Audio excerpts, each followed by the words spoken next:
Bom dia. 2 Reis 7. Segundo livro de Reis, capítulo 7. Eliseu respondeu: escuta a palavra de Deus. Assim diz o Senhor: amanhã por estas horas, na entrada de Samaria, tanto uma medida de farinha como 2 medidas de cevada serão vendidas por uma peça de prata. O escudeiro cujo braço do rei se apoiava respondeu o homem de Deus: ainda que o Senhor mandasse abrir as comportas do céu, será que esta profecia poderia tornar-se realidade? Entretanto, Eliseu advertiu: tu verás com os teus próprios olhos, contudo, desta fartura não comerás. Nós vimos antes que, como Samaria estava cercada pela Síria, a fome estava imperando em Samaria. Nós vimos até quando uma senhora pleiteou a ajuda do rei, porque ela tinha combinado com uma outra, de cada dia uma comer seu filho. Aí quando foi no dia da outra, a outra escondeu. A situação era grave, era séria. Inclusive, na época se vendia uma cabeça de jumento equivalente a 80 peças de prata. De tão carente estava. Não tinha alimento. E foi quando então o rei determinou que iria matar o profeta Eliseu. E mandou até um emissário. E este emissário, este homem que o rei se apoiava nele, Eliseu já sabia antes, não o deixou entrar. E disse para ele, falou: olha, amanhã, aqui na mesa onde tem fome hoje, vão ter, vai ter tanta farinha, né, como que será vendida por 2 medidas de farinha de cevada por uma peça de prata. Olha a diferença. Ou seja, a preço comum, bem barato. Se uma cabeça de jumento que equivalia a 80 peças de prata, do tamanho era bom, tá falando, no dia seguinte vai estar próximo, vai ter tanta fartura que a farinha vai ter vendido a uma peça somente. Ou seja, 79 vezes mais baixo do que o preço de uma cabeça de jumento hoje que o povo estava comprando, estava sendo vendido. Falou, amanhã vai. E este homem, né, que trabalhava com o rei, esse servo do rei, falou, rapaz, nem se Deus abrisse as comportas, né, do céu, isso aconteceria, seria impossível. É impossível. Ele falou, não tem condição, essa profecia sua não tem condição de se cumprir. A profeta falou, não, ela vai se cumprir, você vai ver isso com seus olhos, só que você não vai comer disso, não. Você não vai desfrutar dessa fartura, mas você vai ver. Às vezes nós ouvimos pela palavra de Deus, ou um profeta, um homem de Deus nos fala, revela que algo vai acontecer, às vezes não acreditamos, falamos, isso é impossível. É praticamente impossível, não tem como Deus realizar. Mas nós, na verdade, queremos limitar o poder de Deus. Porque o nosso Deus é o Deus do impossível. É o Deus que tudo pode. Ele tudo criou, ele tudo formou. Então ele faz a hora que quiser, como quiser e a hora que quiser.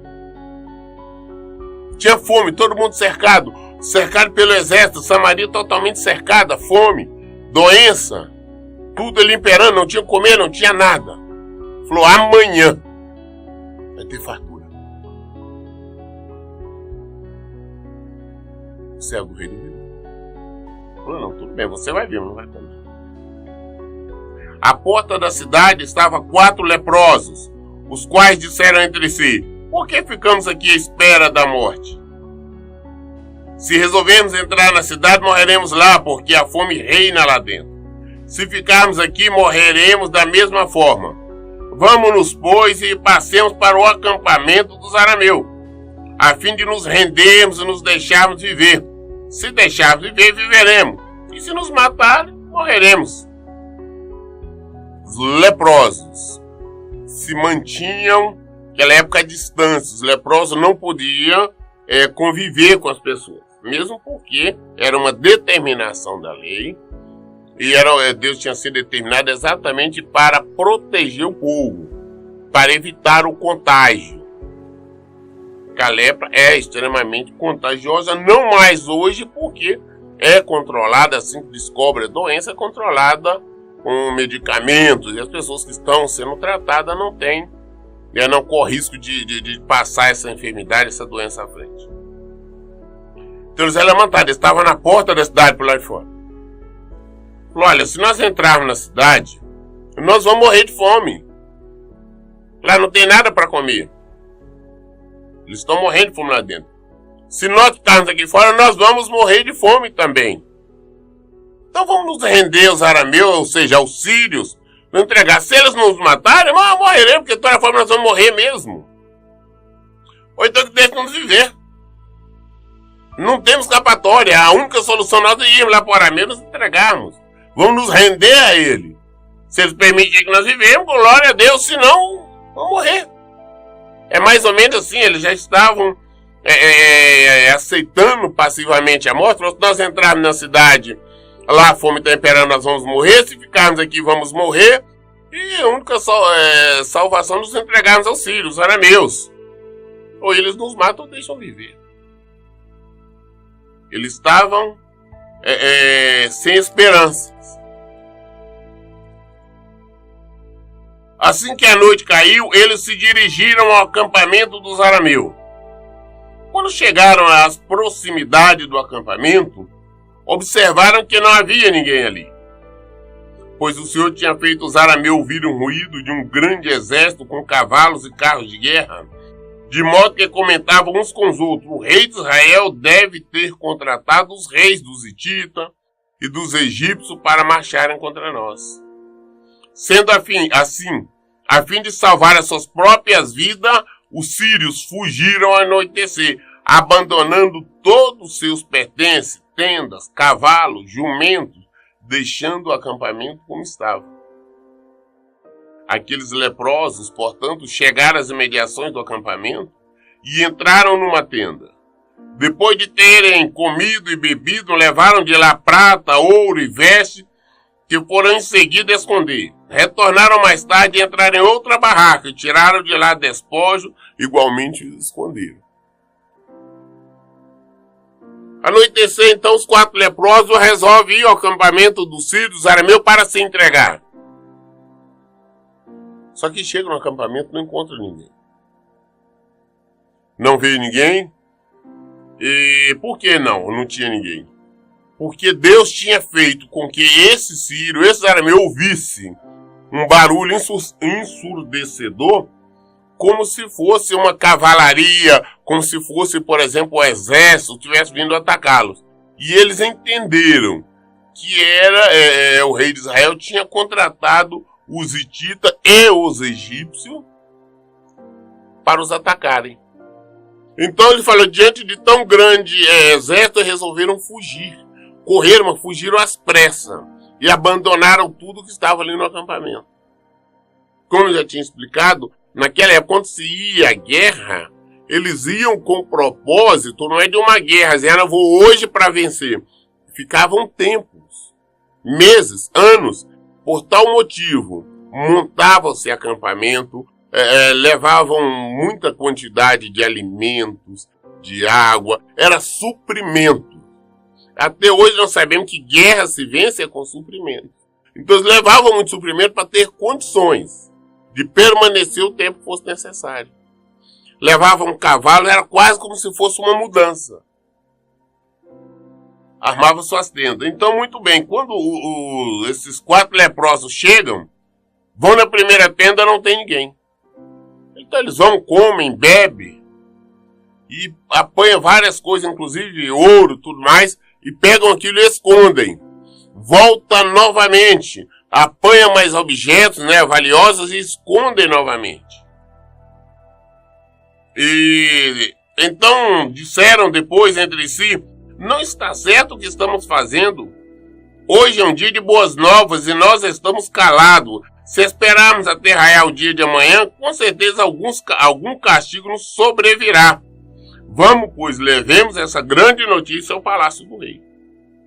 Partiram, chamaram os guardas da porta da cidade e lhe anunciaram: fomos ao acampamento dos arameus, sírios, mas não vimos nem ouvimos voz de pessoa alguma. Pessoa alguma lá, apenas encontramos cavalos, jumentos, atados e as tendas abandonadas. Então, sentinelas da porta gritaram e transmitiram as informações para o interior do palácio do rei. O rei levantou-se durante a noite e, acordando seus conselheiros, lhe comunicou: vou explicar-vos o que os arameus nos fizeram. Sabendo que estão sofrendo fome, retiraram-se do acampamento para se esconderem no campo, imaginando consigo: certamente eles sairão da cidade, nós apanharemos vivo e entraremos na cidade. Diante disso, um dos oficiais sugeriu: tomem alguns guerreiros e 5 dos cavalos sobreviventes que ainda estão entre nós. O destino desses homens será o mesmo de todos os israelitas que permanecerem conosco, exatamente como toda essa multidão condenada. Por essa razão, nós o mandaremos investigar o que aconteceu e veremos o que mais sucederá.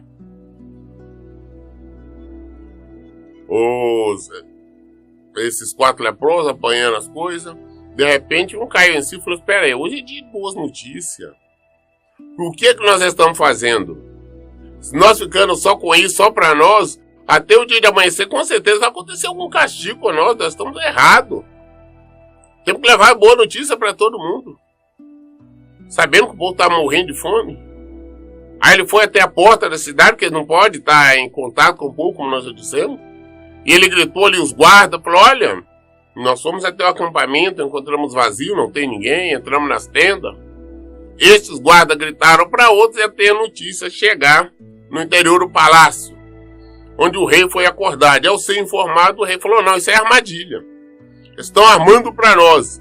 Eles devem ter saído, está escondido, esperando. Quando nós formos apanharmos alguma coisa, eles caem em cima sobre nós e nós seremos presos vivos, e eles entram na cidade e tomam tudo de assalto. Mas um oficial disse: olha, por que nós não pegamos aí uns 5 guerreiros? Uns guerreiros, e tem ainda 5 cavalos que ainda permanecem vivos, com carros, e mandamos eles lá verificar. Porque o risco que eles estão correndo e até lá de ser morto pelo Sírio é o mesmo que todos nós aqui estamos condenados a morrer de fome ou de outra maneira. Então já não tem alternativa. Vamos enviar lá então uns guerreiros lá com 5 cavalos que nós temos ainda, as carroças, para ver se realmente é assim ou se tem alguma coisa diferente. Nós vemos que eles já se sentiam derrotados, entregue. Se não fosse a mão de Deus, eles não teriam escapatória. Muitas das vezes nós estamos em situação idêntica ou pior. Não tem mais jeito. Por nós mesmos não tem como nós resolvermos a situação. Às vezes tem uma dívida muito grande, não temos como pagar. Às vezes tem um problema sério na saúde, não tem como escapar. Às vezes é um problema sério em nossa família, enfim, em qualquer área, que nós nos sentimos incapacitados, impossibilitados de fazer alguma coisa. Mas Deus age. Quando nós somos dependentes dele, o socorro vem. Ele é o criador de tudo, ele tudo faz, ele tudo pode. Só ele tem condições de fazer a situação mudar. Por isso nós não podemos duvidar. Nós vamos ver o que vai acontecer com este oficial que duvidou da profecia de Eliseu. Este oficial que disse, não, nem se Deus abrisse as comportas lá do céu, teria condição de ter alimento suficiente para todo mundo.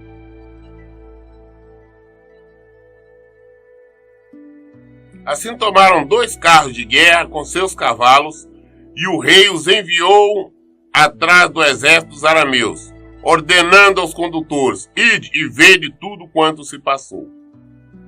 Eles seguiram a pegada do exército sírio até o Jordão, e encontraram todo o caminho cheio de roupas e armas que os arameus haviam largado para trás quando tratavam de fugir desesperadamente. Os mensageiros voltaram e relataram tudo ao rei. Então o povo saiu e saqueou o acampamento dos arameus. E aconteceu que o preço de uma medida de farinha caiu para o equivalente a uma peça de prata, assim como 2 medidas de cevada passaram a custar também uma peça de prata, exatamente como o Senhor havia dito. Ora, o rei tinha destacado como sentinela na porta o escudeiro em cujo braço ele se apoiara. No entanto, o povo, ao sair em disparada, o pisoteou lá na porta e ele morreu, conforme o homem de Deus havia predito quando o rei foi à sua casa. Aconteceu tudo conforme o homem de Deus havia profetizado diante do rei. Amanhã, por volta desta hora, na porta de Samaria, tanto uma medida de farinha como 2 medidas de cevada poderão ser compradas por apenas uma peça de prata. O oficial tinha contestado Eliseu dizendo, ainda que o próprio Deus abrisse as janelas do céu, poderia tal predição se cumprir? E o homem de Deus respondeu, tu verás com os teus próprios olhos, contudo de nada comerás. E assim aconteceu, pois o povo o atropelou junto à porta da cidade e ele morreu ali mesmo. Aconteceu que Deus tinha dito. O rei então enviou os seus guerreiros para verificar, e os guerreiros foram, acompanharam tudo, verificaram até as margens do Jordão, e pelo caminho encontrava roupas, armas, objetos, enfim, vários, porque quando os arameus, os sírios, saíram correndo, foram deixando tudo para trás. Eles voltaram, falaram com o rei o que tinha visto, e o rei então comunicou ao povo. E o povo então saiu em disparada para saquear, e saqueando tudo ali, o acampamento. O rei tinha colocado este oficial ali na porta da cidade. E o povo disparada, com fome, sabendo que o alimento estava ali, todo aquele atropelo, atropelaram então este oficial. Passaram por cima dele e ele foi morto. O povo o matou ali, não de maneira intencional, mas no desespero de encontrar alimento, de encontrar que lhes favorecesse. Saquearam realmente o acampamento dos arameus. E a palavra de Deus veio se cumprir, aquilo que Eliseu tinha dito. Houve fartura, houve abundância em então Samaria. Aquele oficial viu, mas não experimentou, não comeu no dia todo, não. A palavra de Deus se cumpriu. Aquilo que era inesperado, aquilo para os olhos humanos era praticamente impossível, aconteceu. Quando Deus nos fala que algo vai acontecer, o inesperado acontece. Milagre, não é mágica. Mágica é a arte do engano. Mágica é praticada pelo diabo. Servos do diabo. Porque mágica é o ato da pessoa pegar alguma coisa, fingir que algo sumiu ou apareceu algo, mas quando examinamos com calma, vemos que simplesmente é uma enganação, uma ilusão ótica. Milagre é real. Quando a palavra nos fala, a palavra de Deus nos é revelada, nós simplesmente temos que crer. Não podemos duvidar. Quando nós duvidamos do Senhor, nós estamos pecando. Não é bom duvidar. 2 Reis, capítulo 8. 2 Reis, capítulo 8. Eliseu havia prevenido a mãe do menino cujo filho ele ressuscitara. Levanta-te, parte com a tua família e vai morar onde puderes no exterior, pois Deus determinou para esta terra um tempo de fome que durará 7 anos. A mulher seguiu a orientação do homem de Deus, partiu com sua família e passou 7 anos na terra dos filisteus. Aquela sunamita que tinha brigado, tinha se providenciado na casa dela, no terraço, no quarto, para Eliseu quando ele passasse. Aquela sunamita que não tinha filhos, que Eliseu revelou para ela que ela teria um filho e orou a Deus, e ela se engravidou, ela teve um filho. Aquela sunamita que o filho dela morreu, e ela foi atrás do profeta, e o profeta voltou à casa dela, foi até a casa dela, orou, e o menino ressuscitou, o menino reviveu. Aquela onde que sempre quando Eliseu estava ali em Sunem, ia até a casa dela, na casa dela onde ela tinha feito uma habitação, um quarto, e mobiliado lá para ele. Ele agora vai até ela ter a consideração por ela também, né? E vai até ela e fala, olha, Deus vai dar 7 anos de fome. Vai embora para o exterior. Sai aqui de Israel. Que virá 7 anos de fome. Ela acreditou, ela obedeceu. Olha interessante o que é a obediência. Ela obedeceu, pegou sua família, foi embora. Foi para a terra dos estrangeiros. Ela foi para a terra dos filisteus. Ela foi para a Filístia. Ela ficou 7 anos lá no estrangeiro. Ela ficou 7 anos longe das suas coisas, das suas propriedades. Ela acreditou no nome de Deus. Às vezes Deus nos revela que algo vai acontecer, mas nós temos medo de largar o que nós temos. Ah, não, porque aqui eu tenho conhecido, aqui eu tenho meu trabalho, aqui eu tenho meus parentes, eu tenho amigos, para onde eu vou? E às vezes quando nós ficamos, nós perecemos exatamente ali onde nós estamos. Se nós tivéssemos saído, nós teríamos sido vitoriosos. Ela obedeceu, ela saiu.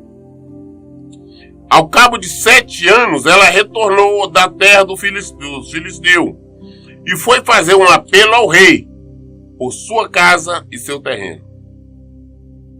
7 anos depois, ela retorna e vai até o rei e falou, não, eu quero a minha casa de volta, eu quero o meu terreno.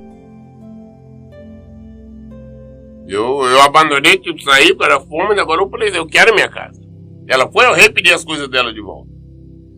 Ora, o rei estava conversando com Geazi, servo do homem de Deus, e diz, conta-me todos os prodígios realizados por Eliseu.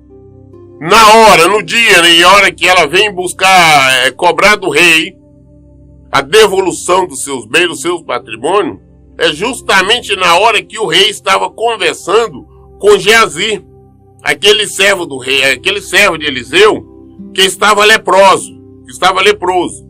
Ele estava leproso porque ele tinha sido desonesto, ele tinha cobrado do general Naamã, do general da Síria, aquilo que Eliseu não mandou.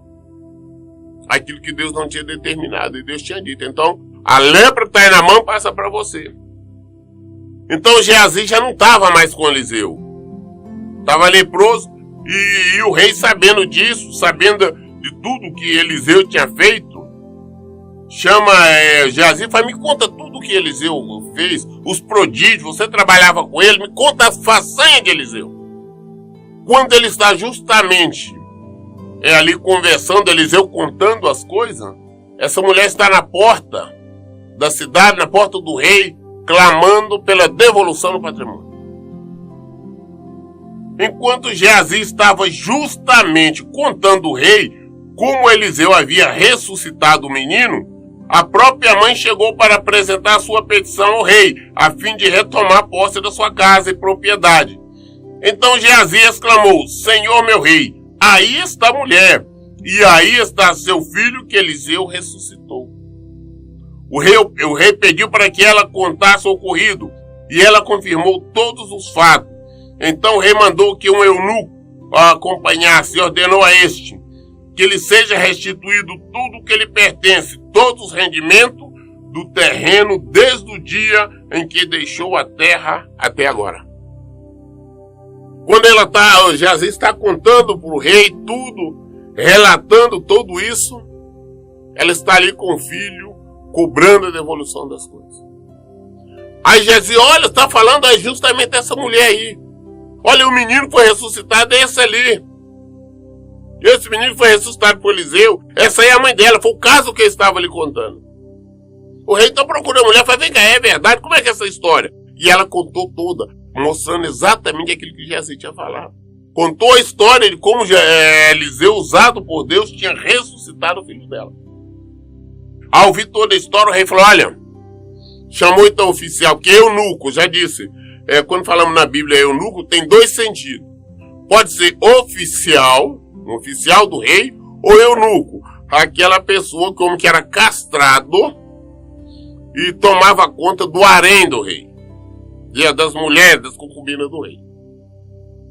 Então aqui no caso, nós temos aquela questão das traduções. Então aqui neste caso, está se referindo a um oficial do rei. Um oficial ao serviço do rei. Então o rei chama esse oficial e falou, olha, devolve tudo o que é dela. E mais, faça as contas, tudo, os negócios dela, todos os rendimentos que obteve das coisas dela durante 7 anos e pague a ela. Devolva com rendimento. Ela ouviu o profeta e vai receber agora tudo. Ou seja, as propriedades dela, ela não perdeu nada.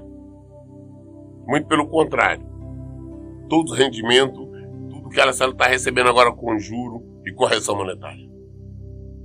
Ela ouviu a palavra de Deus. Ela ouviu o servo de Deus. E recebeu então. Certa ocasião, Eliseu foi a Damasco. Ben-Hadad, rei da Síria, estava doente. Quando disseram ao rei, o homem de Deus está na cidade. Ben-Hadad, o rei da Síria, estava doente. Eliseu foi a Damasco, né, a capital da Síria. Então o rei foi informado que Eliseu ali estava. Então o rei ordenou a Azael, toma contigo um presente, vai ao encontro do homem de Deus e consulta o Senhor por meio dele, para saber se ficarei curado desta enfermidade. Azael partiu ao encontro de Eliseu e levou como presente tudo o que havia de melhor em Damasco, uma carga de 40 camelos. Veio à presença dele e disse-lhe, teu filho Ben-Hadad, rei da Síria, enviou-me para perguntar se ele vai recuperar-se da doença que o aflige. Eliseu lhe respondeu, vai, diz-lhe, certamente tu sararás, porém Deus também revelou-me que de fato ele morrerás. E Eliseu ficou olhando fixamente para Azael até deixá-lo constrangido. Em seguida o homem de Deus começou a chorar. Então lhe questionou Azael, por que meu senhor está chorando? Eliseu respondeu, porque sei de todo o mal que farás aos israelitas. Incendiarás suas fortalezas, passará ao fio da espada seu jovem, despedaçarás suas crianças e resgatarás o ventre das mulheres grávidas. Ao que contestou Azael, quem é o teu servo, que é apenas um cão, para fazer algo tão poderoso? Eliseu respondeu, Deus mostrou-me que tu serás rei da Síria. Então Azael se despediu de Eliseu e voltou ao seu senhor, o qual lhe indagou, o que Eliseu te declarou? Ele respondeu, disse-me que certamente te recuperarás. No dia seguinte, entretanto, Azael pegou um cobertor, molhou bastante e com ele sufocou o rei até matá-lo. E assim Azael tornou-se rei da Síria. O rei então manda saber de Eliseu, para ele consultar a Deus lá para me falar se eu vou viver ou não. Se eu vou ser curado ou não. Naquela época, eu já disse, quando se buscava falar com o profeta, geralmente levava-se o presente, um agrado, e o rei mandou alguns presentes. Azael levou uma carga de 40 camelos. veio a presença então de Eliseu. Olha, o rei mandou perguntar se ele está doente, se ele vai sarar. Deus falou, não, certamente que ele vai sarar. Essa doença não vai matar, não. Dessa doença ele vai sarar. Mas ali, enquanto ele respondeu, ele ficou olhando para Azael. De acordo com que ele ficou olhando, ele começou a chorar. Azael falou, mas por que você está chorando, meu senhor? O que está acontecendo?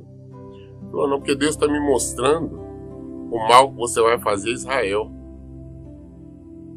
Você vai matar os jovens, as grávidas, fazer uma destruição em Israel. Eu falei, mas que isso? Eu não sou nada, não sou ninguém, eu sou pior do que um cãozinho, um outro, não faço nada. Eu não tenho poder para nada. Ele falou, não, mas Deus já mostrou que você vai ser rei da Síria. Eu falei, não sou. Mas ele retornou para o rei. O rei perguntou para ele, Eliseu respondeu que ele falou, não, você vai sarar sim. Mas no dia seguinte, ele circulando livremente no palácio, pega uma toalha, molha ela unda e sufoca o rei e o mata. Então Azael torna-se rei em lugar do antigo rei. Então o Azael passa a ser rei da Síria. Você vê que a palavra de Deus se cumpre. O que Eliseu falava acontecia. Deus falava através dele. Ele revelava somente aquilo que Deus mandava. E nós vamos ver, sim, depois o que Azael, o estrago que a Síria, comandada pelo rei Azael, vai fazer a Israel. Nós temos que aprender a acreditar na palavra de Deus. O que ela diz acontece, é verdade. Não temos como nos omitir. Nós temos que aprender a confiar mais no Senhor. Hoje nós lemos o capítulo 8 até o versículo 15. Amanhã, querendo Deus, nós daremos continuidade a partir do versículo 16 do capítulo 8. As nossas dúvidas nós esclarecemos na Bíblia, na palavra de Deus. Por isso eu digo, leia e pratique a Bíblia. Que Deus abençoe. Tenha um bom dia.